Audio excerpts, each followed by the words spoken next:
Hi, my name is Magdalene, and today I'm going to be walking you through all of the basics that you need to get started in Adobe Illustrator.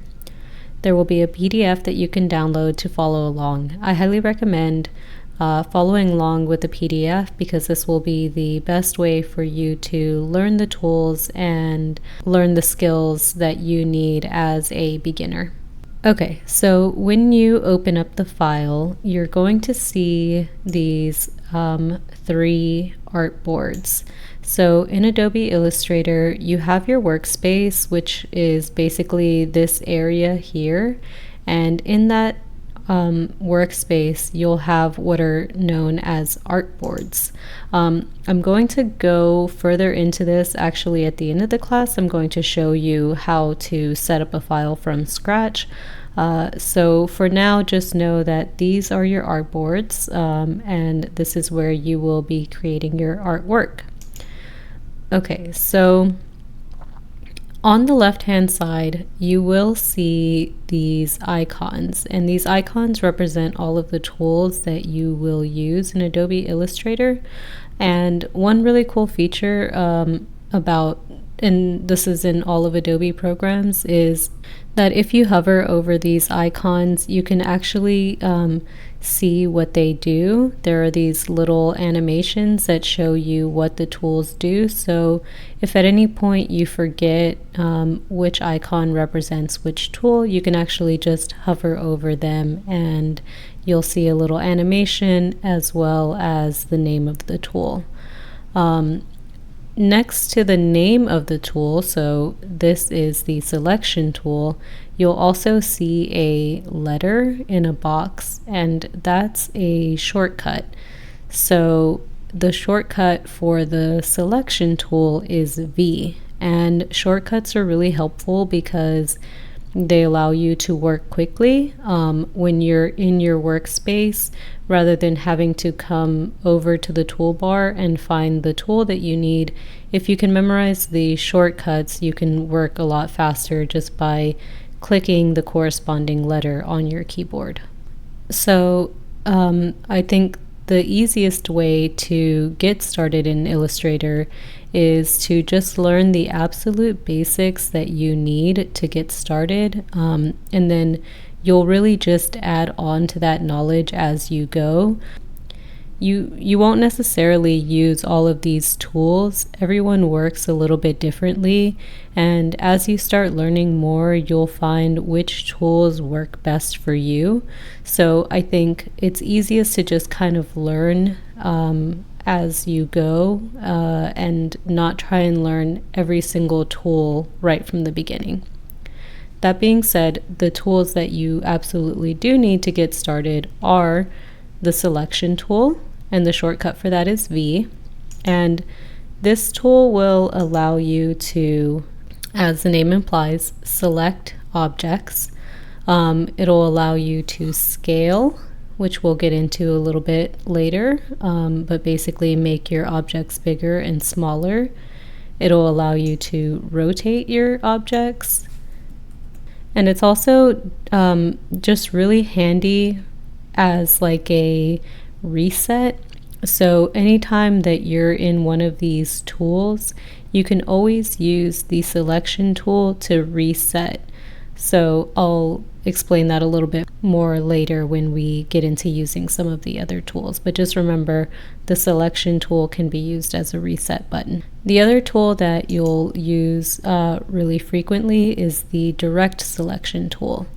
And this will allow you to select anchor points and also manipulate your shapes further. And again, we'll get into this a little bit later, but I just wanted to give you a rundown of the tools that we'll be using.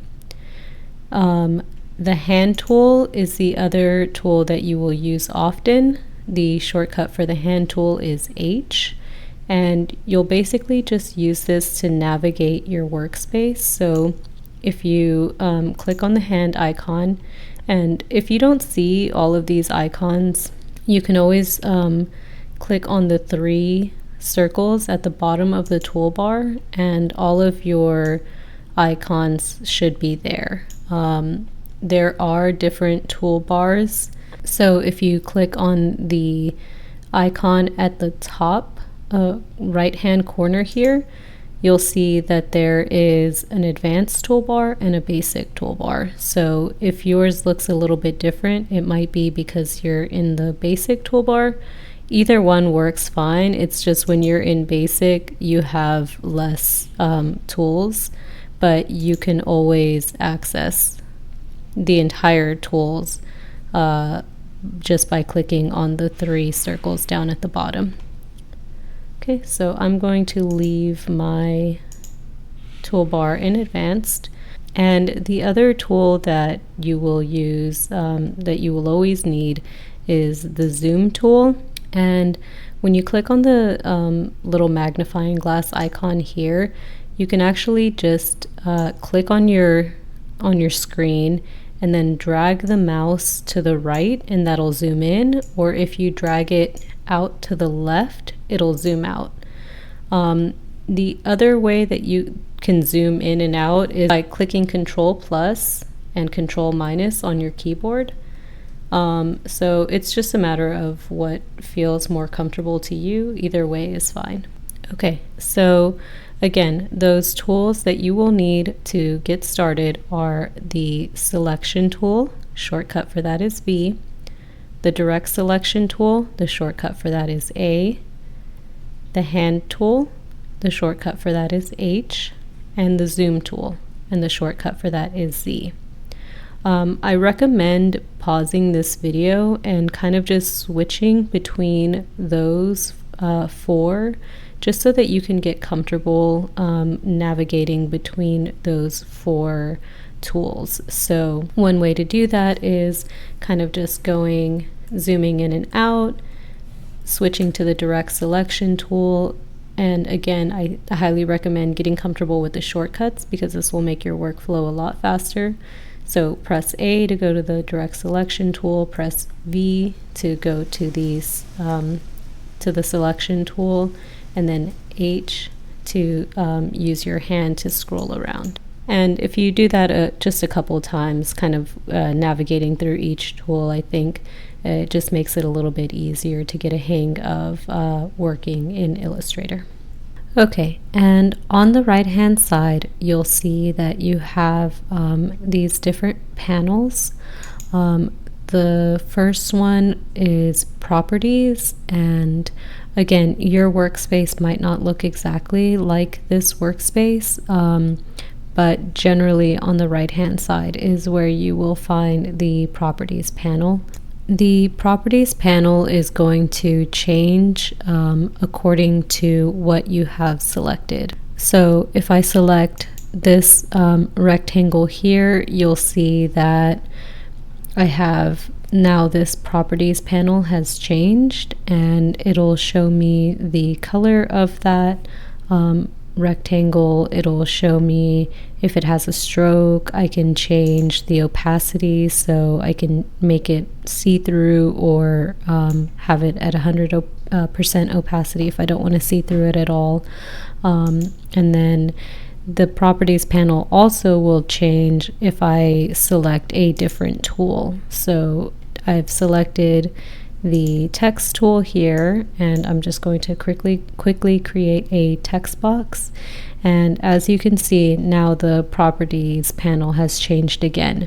And so now I have options to change the font size, and everything related to text. Okay, and next to that, I have my layers panel.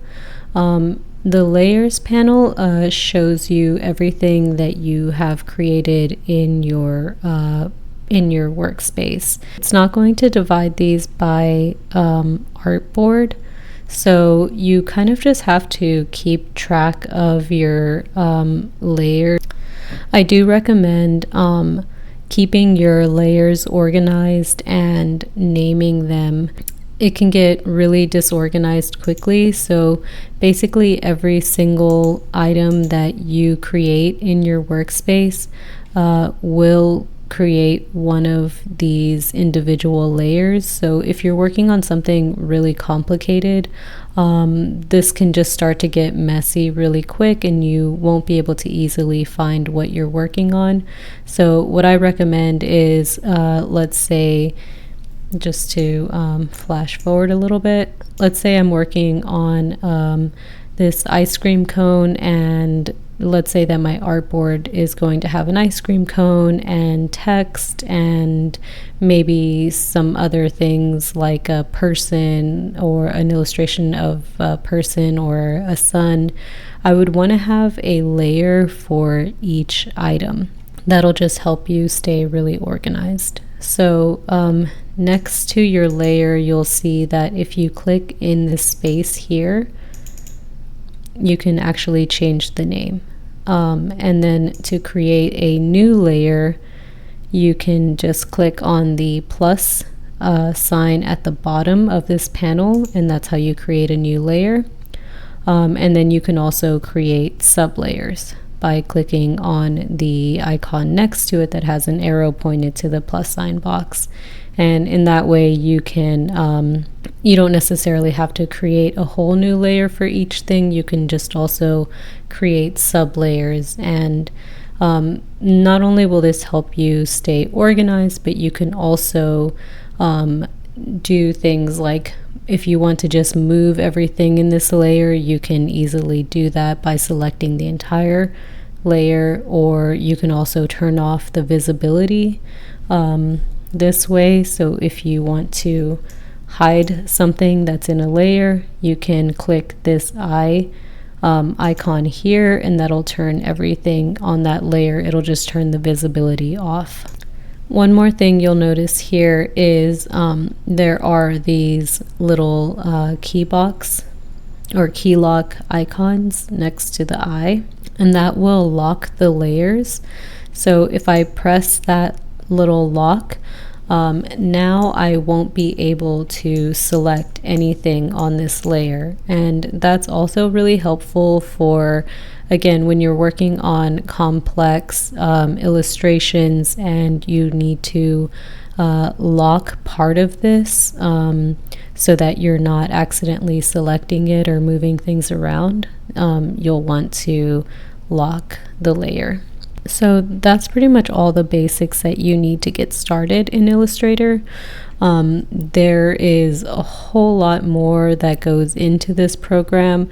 The more advanced you get, the more you'll be using all of the various tools and also functions. There are a ton of functions that live kind of in this top bar here, which we will use a few of those, but just know that you don't need to know everything to get started. You can just learn these basics and you'll be able to get started in Illustrator making vectors. So to start, I want you all to go ahead and make a new layer. So again, by clicking on the plus sign down at the bottom of the layers panel, and that will create a new layer for you.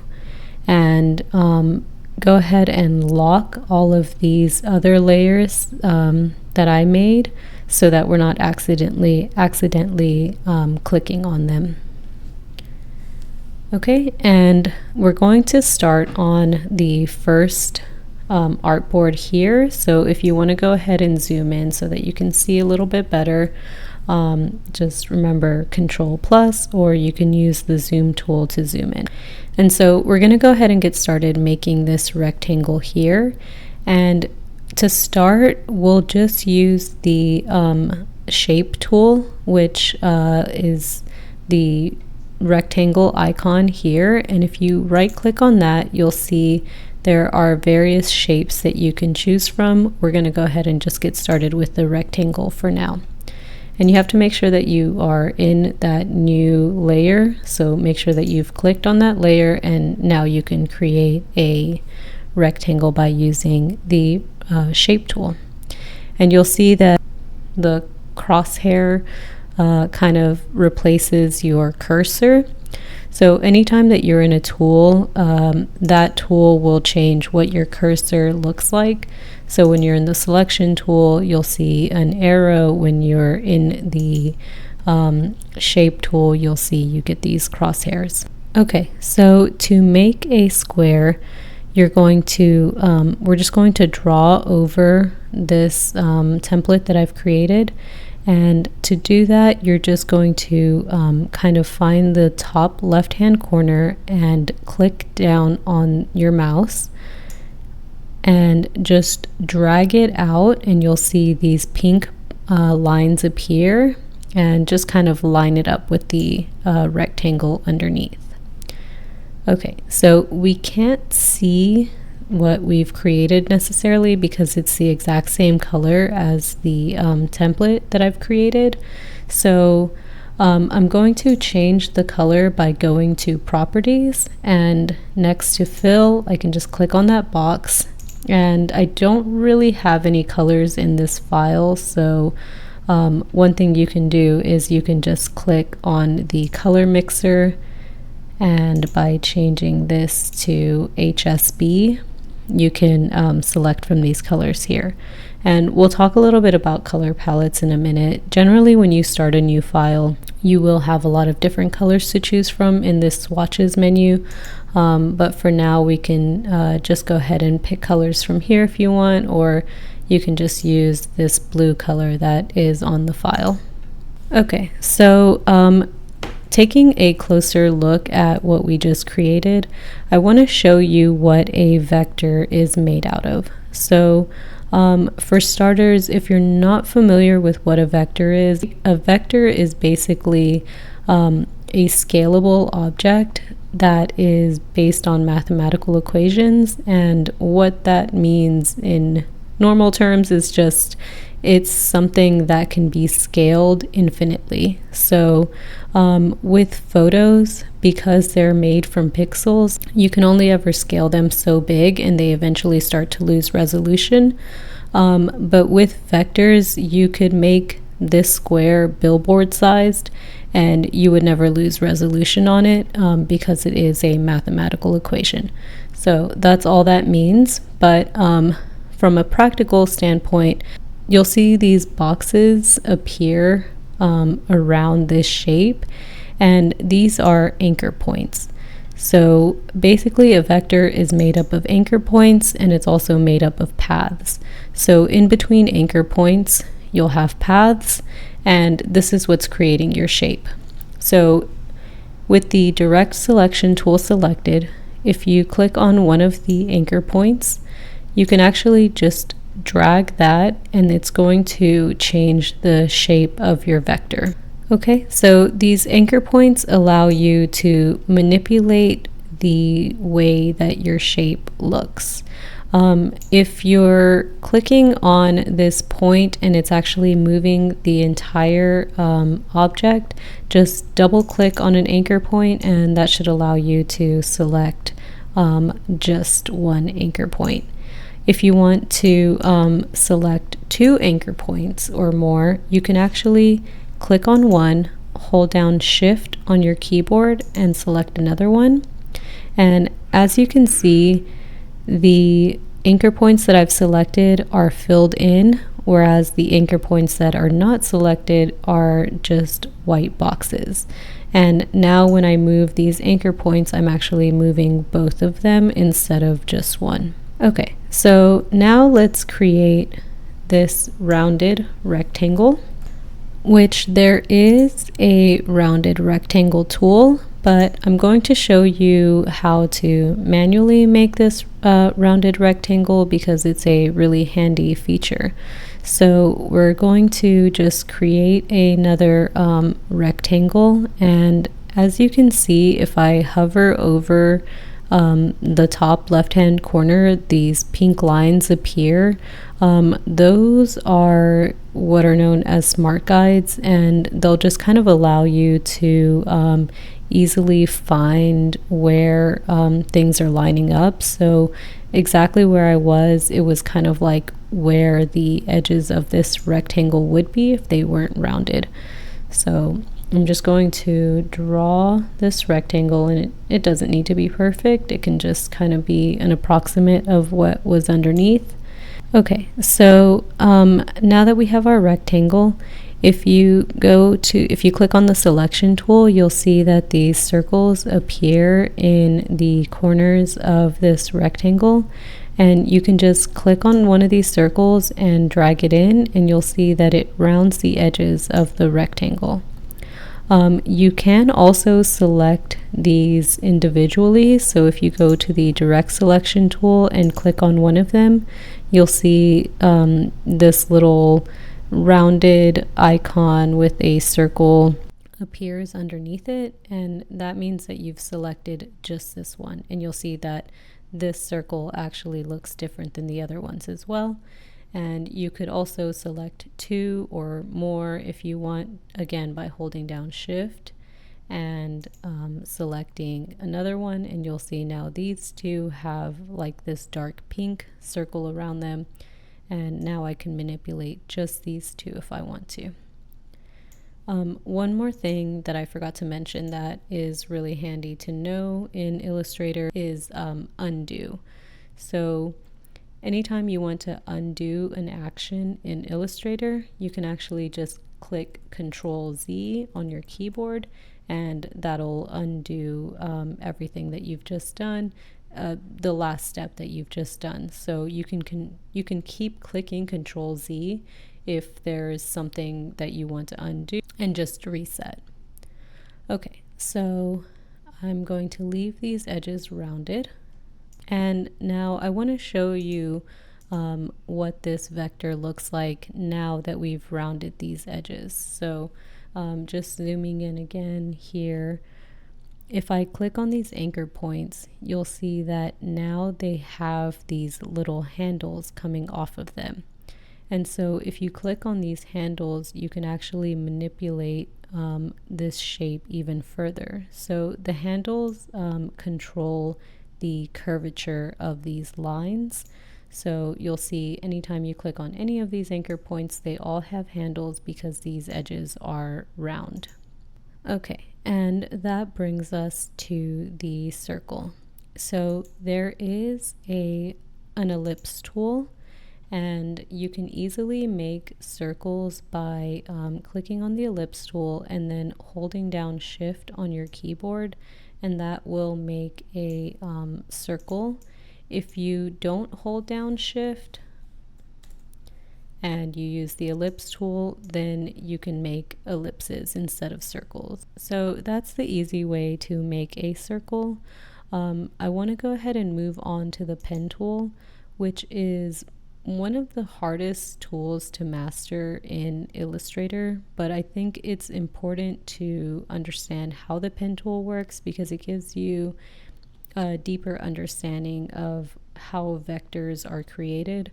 So you can kind of think of the pen tool as like the freehand way of making shapes.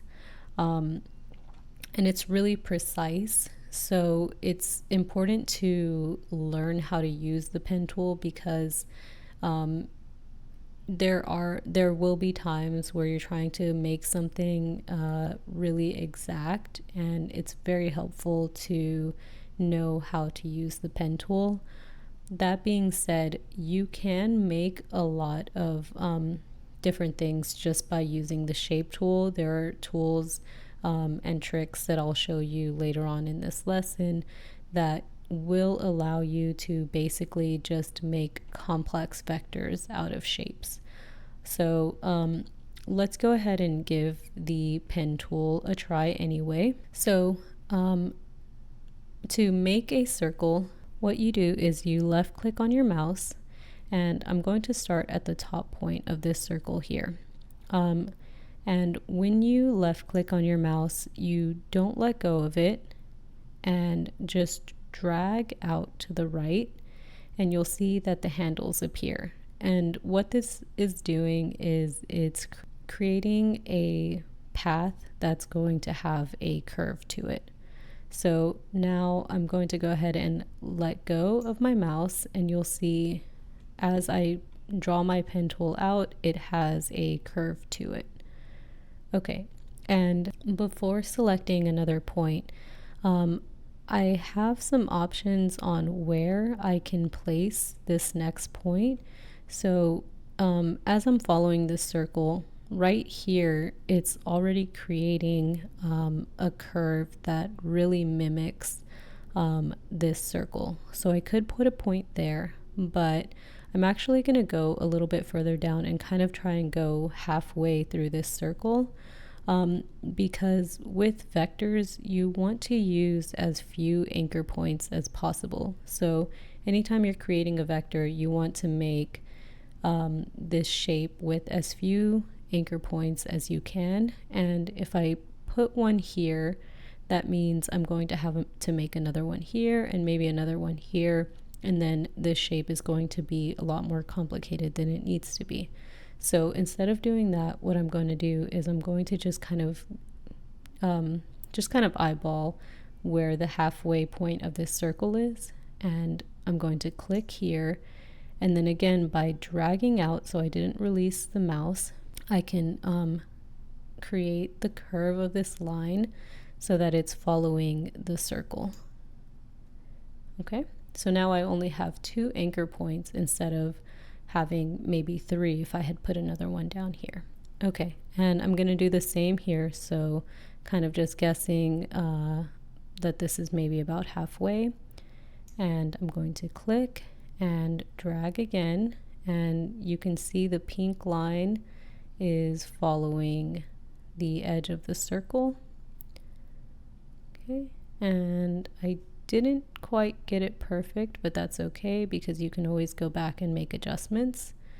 So I'm going to go ahead and let go there, and then I'm going to go ahead and go to another point here and do the same all the way around.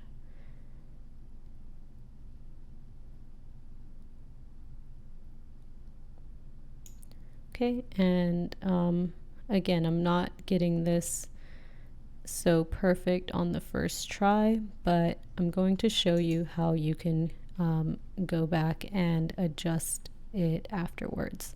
So by using the direct selection tool, you can click on these anchor points and adjust the handles.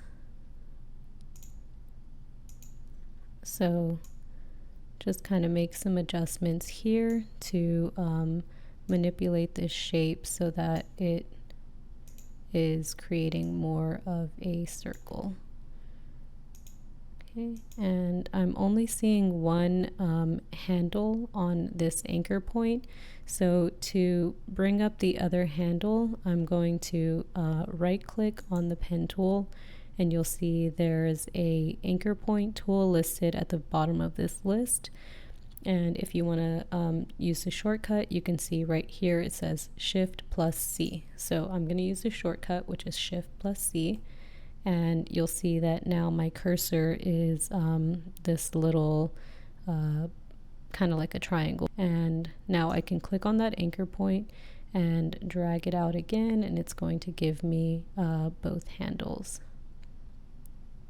Okay, so I kind of didn't line up these anchor points that well, which is why I'm having some issues with creating a perfectly round circle. But as I mentioned before, the pen tool is probably one of the hardest tools in Illustrator to master. I typically do use a lot of shapes to create my vectors.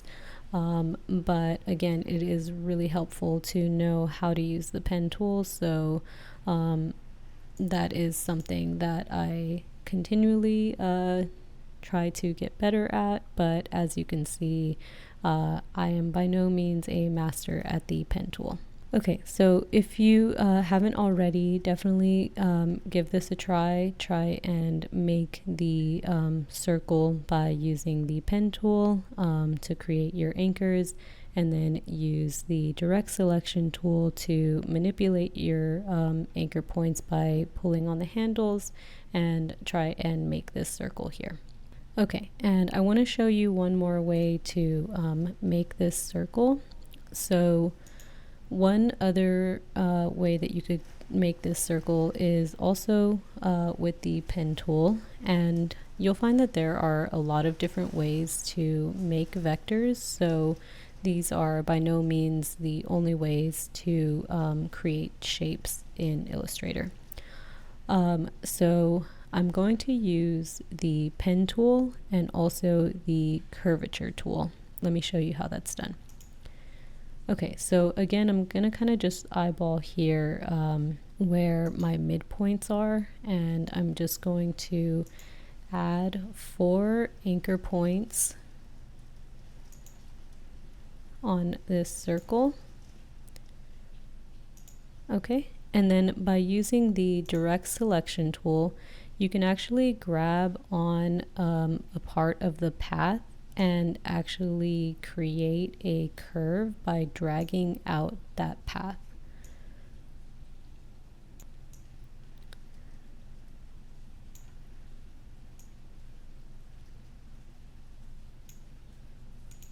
Okay, and as you can see, that looks pretty good. That's actually a lot better than I was able to do with just the pen tool and kind of doing it the more manual way. So a little bit of a cheater move there, but I feel like whatever works easiest for you and whatever you need to create your vectors, you should definitely just use whatever tools you can to make the work faster and easier.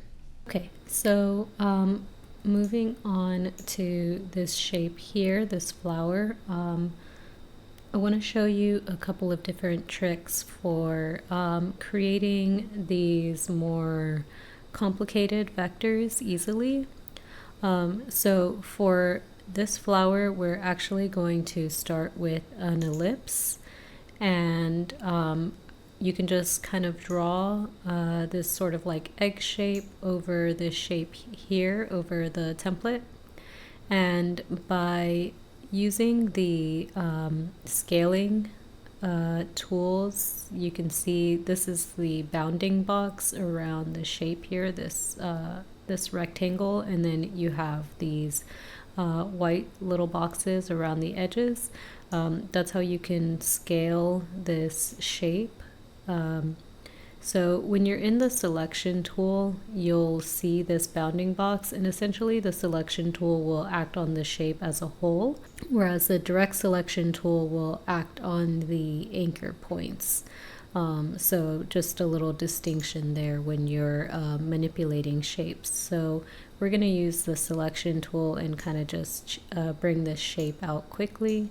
So with this shape selected, we're going to go up to the top bar here and go to Object, Repeat, and we're actually just going to use the radial tool right now. So if you click on that, you'll see it makes this flower shape, and you can manipulate this in a couple of different ways. On the bounding box here, you'll see that there is a circle with these up and down arrows, and that'll allow you to increase how many ellipses are repeating, and you can go up and down on that. So that's a really easy way to make various different shapes. So if you want to just play around with that, there's a lot of different things that you can do with it.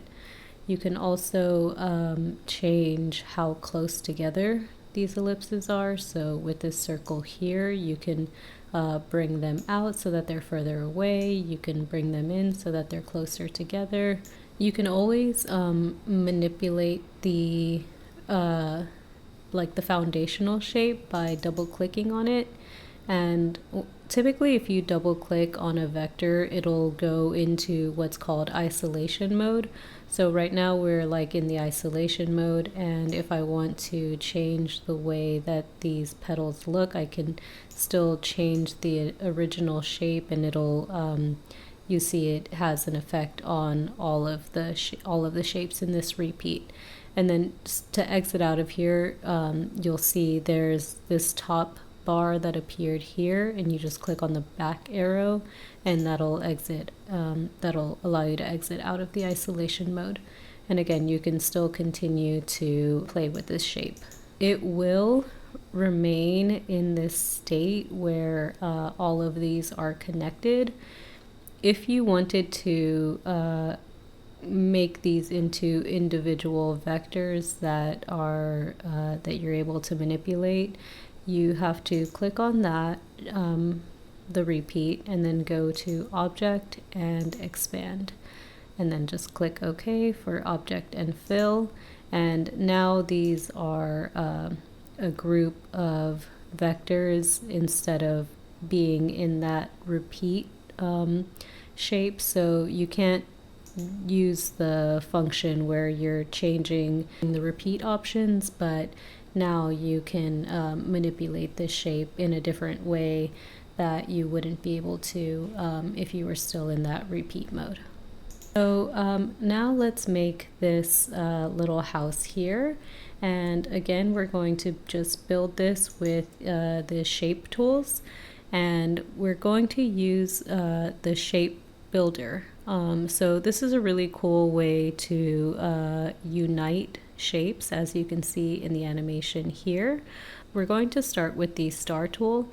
And if you go ahead and click on the star tool and left click and then drag out, you'll see it automatically creates a star. And you'll see that when you let go, there's a little slider on the bounding box, and you can actually slide that up and down and tell it how many points you want. So we're going to slide that down. Okay, so we're just going to do one thing to clean up this shape here. So if you click on the pen tool and hover over the anchor points, you'll see that underneath the pen tool you get a little minus sign. So I'm just going to delete these anchor points here. Oops, I clicked on the wrong place there. Okay, and there we go. Okay, so now that we have 3 anchor points, this will be a little bit easier to work with.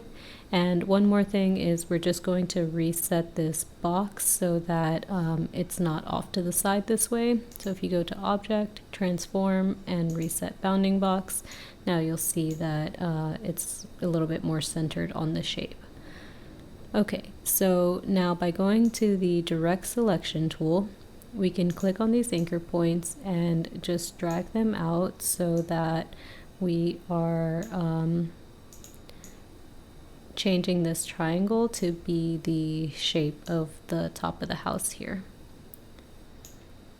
And I just want to show you really quickly, if I hadn't gotten rid of those anchor points there in the middle, when you go to move these outer anchor points, it creates these bends in the middle of the path. So that's why for a triangle, I just go ahead and delete those anchor points so that I only have 3 to work with. Okay, so now to make the bottom of this house, we're just going to use the rectangle tool and draw a rectangle over that shape here. And in order for the shape builder tool to work, these shapes actually have to be overlapping a little bit. So you just want to make sure that when you hover over it, you do see that the rectangle and the triangle have a slight overlap. Okay, now with the selection tool, you can left click on the upper left hand corner here, just outside of where the shapes are, and draw a box over these 2 shapes. Now both of them are selected, and you can go over to the shape builder tool.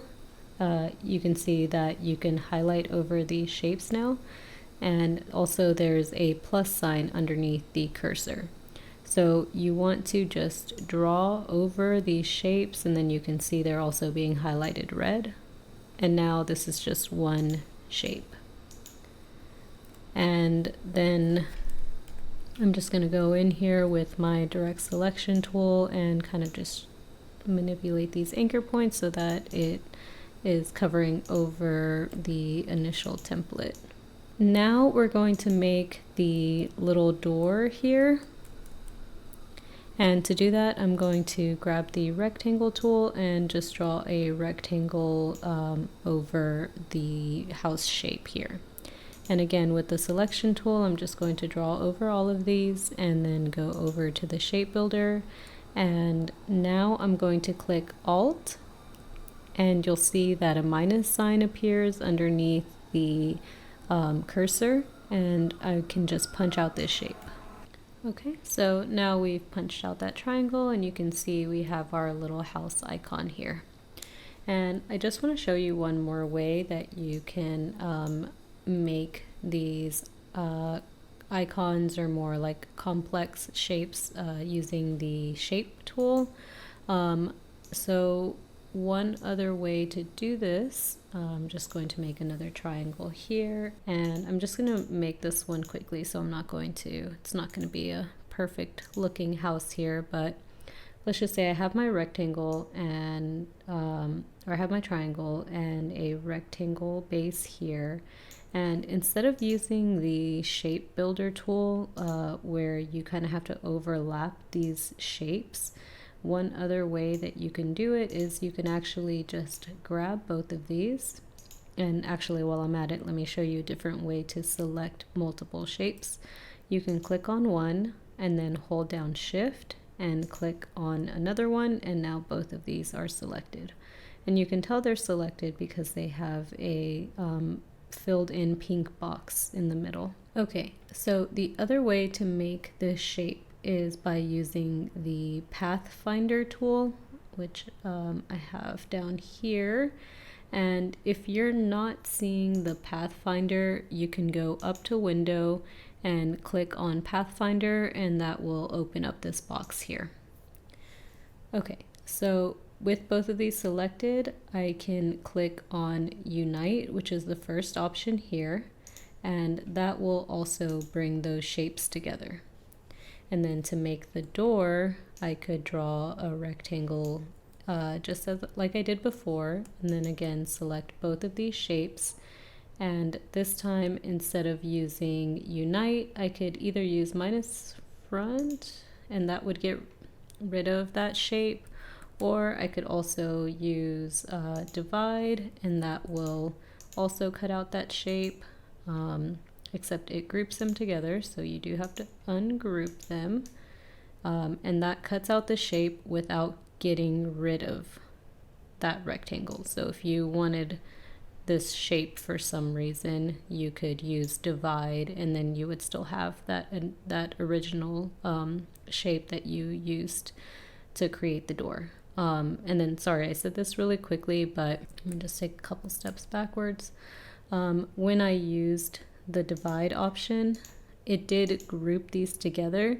So when I click on them, I can't move just that door rectangle because now these objects have been grouped together. So I can show you that in the layers option, in the layers panel here, you can see these two things are now kind of being treated as one. So to undo that, I just right click and click ungroup. Okay, so now you can take that rectangle out of there, and these two are not being treated as one object. Okay, so that is the first worksheet here. We're going to move on to making this ice cream cone. If you want to pause this video and give it a try for yourself, I would highly recommend you do that. Otherwise, I'm just going to kind of show you the workflow. Again, I'm using all of the tools that we've already used here, and I'm just piecing those things together to create these little vector illustrations.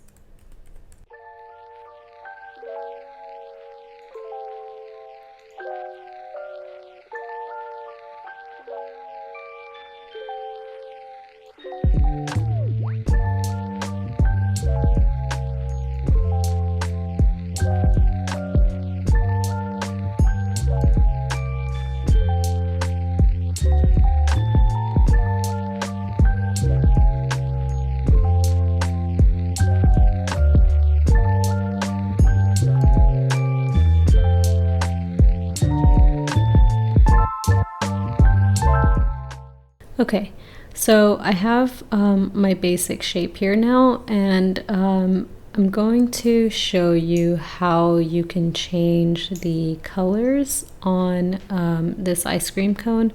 So as I mentioned before, you can go to properties and select the color via fill. But there's also the swatches panel, which if you don't see this, just go up to window and click on swatches. And that's how you get this little window here. So I use swatches very regularly. Typically when you open up a new file, there are a lot of colors here that are just like the preset, but I don't really like any of those colors, so typically what I do is I just go up to the little hamburger icon up here and say select all unused, and then I just delete those. So that's why there aren't any colors here. But if you want to go ahead and add some colors, here you can just click on any of these options in the bottom left hand corner library icon here, and this will give you a ton of different little color palettes here. Another way that you can add colors is actually by adding colors to your libraries. So with your Adobe Creative Cloud account, you actually have what's known as the library, which exists in your cloud. And this is really handy because you can save color palettes in your library, and you'll actually be able to use these colors across all Adobe programs. And the way that you can add colors to this library is by going to Adobe Colors, and I will show you how to do that quickly. Okay, so I'm at color.adobe.com and I've signed into my account, and if I go over to create, I can make color palettes kind of like just by moving these wheels around and choosing different ways to create color palettes. You can also extract a theme from a photograph. You can also just go up to explore, and typically it would come up with different color palettes here. I'm not sure why that's not working, but if I just click on some of these, I'll get some color palettes. So yeah, you can just kind of just scroll through here and see which color palettes you like. And then when you find one that you like, you can just click on add to library, and because you're signed into your account, it'll tell you this theme successfully added to your library. Oh, and there it is. So that is the color palette that I just added. So then now once you have the color palette in your library, you can just right click on that and say add theme to swatches. And now I have that color palette here in my swatch. And that's really handy because when you're creating like a flyer or an illustration or whatever it is, and you want to have your color palette handy because you're using those colors throughout your entire artwork, this just makes it easier to have quick access to those colors. Okay, so now if I click on this ice cream cone here, then I can just quickly change the color by selecting one of these colors in this theme. So I set up this file with all of the colors that I had initially made this ice cream cone with. So this is another cool thing too. If you have a photo of a color palette, which you can download from, you can also download them from Adobe Colors as a photo. You could also just use the eyedropper tool. So this little eyedropper in your tools panel, if you click on that, you can actually just click on any colors on your artboard, and you have to select what you want to change first, and then use the eyedropper tool, and the shortcut for that is I. you can actually just click on any of these and it will just add that color to your selection. These are actually, I made these in Illustrator, so you'll notice this not only has a color, but it also has a stroke around it. So when you use the eyedropper tool, it actually copies over all of the properties, as long as the thing that you're copying was made in Illustrator. It will take all of those properties and add it to your selection. So I'm going to click on that one. Again, use the eyedropper tool and change the color of that ice cream scoop. Okay, and then do the same for the last one here. And then you'll see that this ice cream is not creating a clean shape because it's coming over this ice cream cone. So let me show you how to adjust your layers when you want something to be in front of another object. So I want this ice cream scoop to be behind the cone. If I open up my layers panel, you'll see that I clicked on this ellipse and this little blue box lit up here. So if I click on this one, now I have this blue box where this ellipse is. So you can always kind of know what you're selecting just by looking at your layers panel. So there's a couple ways to move this around. I can click on that ellipse and then drag it underneath the ice cream cone. Okay, so one other way that I can change the order of these layers is if you right click on this brown ice cream scoop, you'll see that there is an option to arrange, and you can click on send backward, and that will also move this layer back in the order.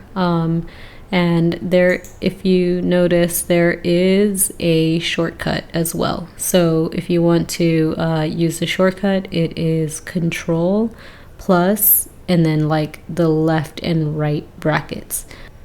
Okay, so I want this shape to be kind of flattened at the bottom, so I'm actually just going to use my anchor selection tool and bring that up just to kind of flatten that scoop there.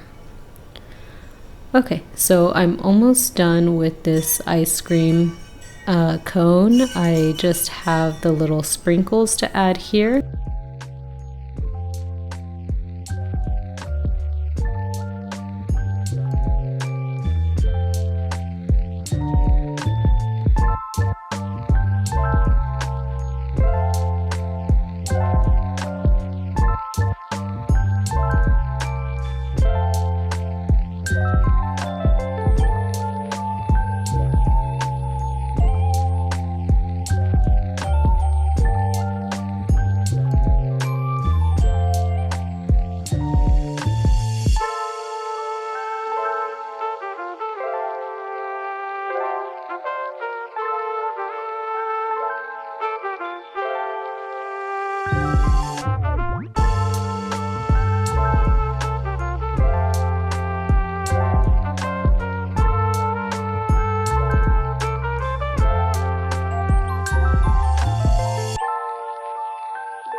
Okay, so I want to select all of these and group them together. An easy way to do that is by using the magic wand tool. And if I double click on this, I can change how I want them to be selected. So right now it's just going to select based on fill color. So all of the yellow sprinkles are going to get selected, and then by holding down shift I can add the blue ones and then add the purple ones.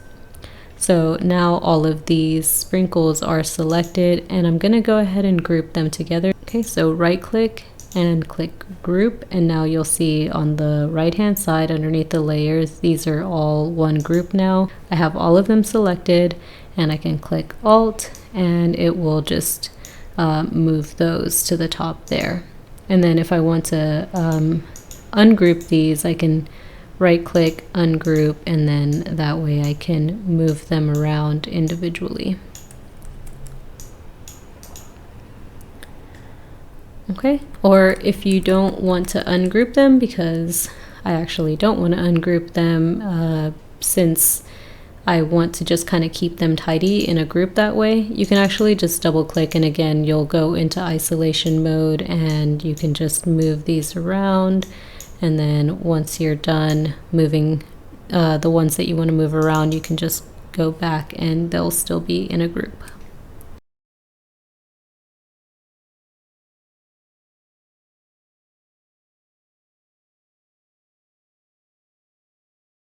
I'm going to go ahead and mute myself and just show you how I made this last little character here. Feel free to follow along or pause it and pause the video and kind of just give it a try on your own. This is all using everything that we've already learned. So just with the knowledge that you have, with what you learned in this video today, you can now go ahead and create characters like this.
I have this shape here and I want to make a point at the bottom of this. So this is one thing I did not show you that I want to show you how to quickly make a point. So I have my anchor points here. I have 2 anchor points and then the path in between those 2. So to quickly make a point here, I'm going to add an anchor point. And to do that, it's underneath the pen tool.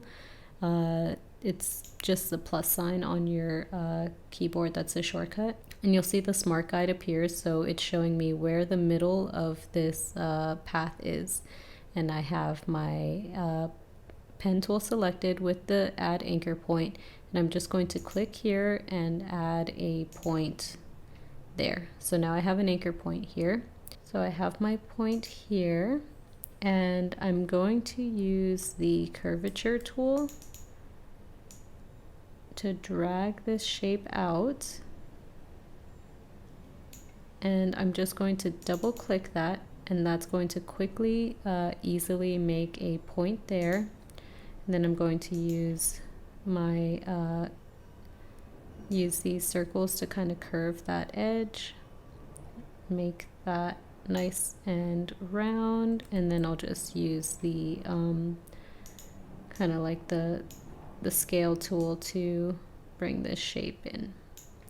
Okay, so it's not exactly how the original one was, but if I increase the opacity, you'll see it essentially created that same nose shape. Okay, so that's one way that you can quickly make a point. I started with a rectangle here, and I wanted to make that bottom part into a point.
Okay, so those are the basics of how to work in Illustrator, and as promised, I did want to show you how you go about creating a new file.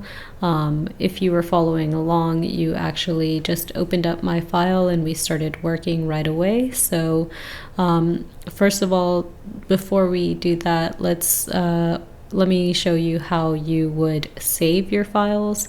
So if you go up to File and click on Save As, you can either save to your Creative Cloud, which I use pretty regularly because it means that no matter where you're signed in, you're going to be able to access your files.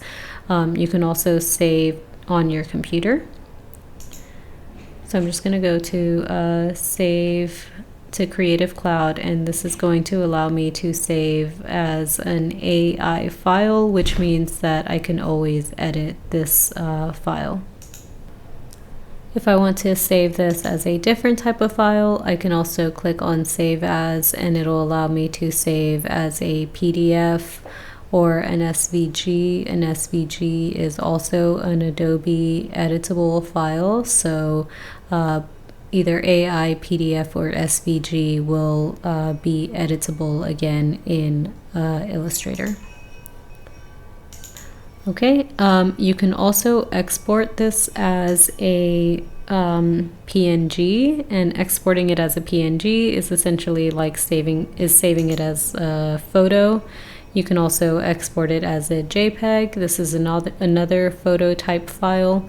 So those are different ways that you can save your files. You will want to click Use Artboards, because otherwise, if you don't click Use Artboards, it's going to just save the entire workspace as one file.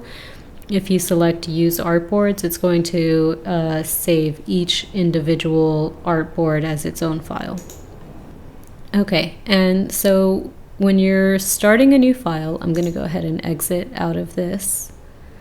When you're starting a new file, you're going to see this page here, and all of your files will, if you've saved them to the Creative Cloud, will show up on the right hand side here. You'll want to go ahead and click New File, and when you open up a new file, you're going to be able to create your artboard in a ton of different dimensions. So if you want to use pixels, especially if you're making something for the web, you might already know what pixel count you want this to be at. Typically, you'll probably just be using inches, so you can say how big you want your artboard to be. And then if you're going to be printing your file, you just want to select CMY color instead of RGB color. RGB works best for digital. If you create an RGB file and then you try and print it, the colors aren't going to quite look right. So I highly recommend, if you do plan on printing, creating the file in CMY color. Okay, so then once you go to, oh, and then one more thing. Under raster effects, you also want to make sure that if you're going to be printing your file, you want to choose high 300 ppi, and if you're going to be using this on the web, you do want to use screen 72 ppi, because this will allow for better prints and this will allow for faster uploads. All right, and then once you go ahead and select create, you'll see this is your artboard. So if you zoom out here, this is a workspace that you will be working in, just as we were before. This is the artboard that you created based on the dimensions that you put in. If you decide that you want to change those dimensions, you could just click on the artboard tool right down here, and this will show you which dimensions you set, and then you can just change those if you decide that wasn't actually what you wanted. You'll just type that in here. Let's say we actually want this 8.5 by 11. I'll just click on that. Okay, and then if I want to create another artboard, just like I had created in my template file, you could go back to the artboard tool and just draw out another artboard, and then you can just type in what dimensions you want this artboard to be. Okay, and that's everything you need to know to get started in Adobe Illustrator.